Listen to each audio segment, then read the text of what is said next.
আৰু সেইটোৱে ঈশ্বৰে লীলা কৰি আছে। কিন্তু ঈশ্বৰে ইয়াতে আহি আমাক এক ধৰ্ম এক নাম প্ৰকাশ কৰি সমস্ত বিশ্ব শান্তিৰ ভাৱে গৈ আছে।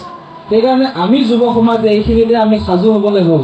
আজি ঈশ্বৰে কৈ আছে, আজি বাৰম্বাৰ কৈ আছে যে বিশ্বত প্ৰলয়ৰ আগমন ঘটি আছে, কলিৰ প্ৰভাৱ পৰি আছে।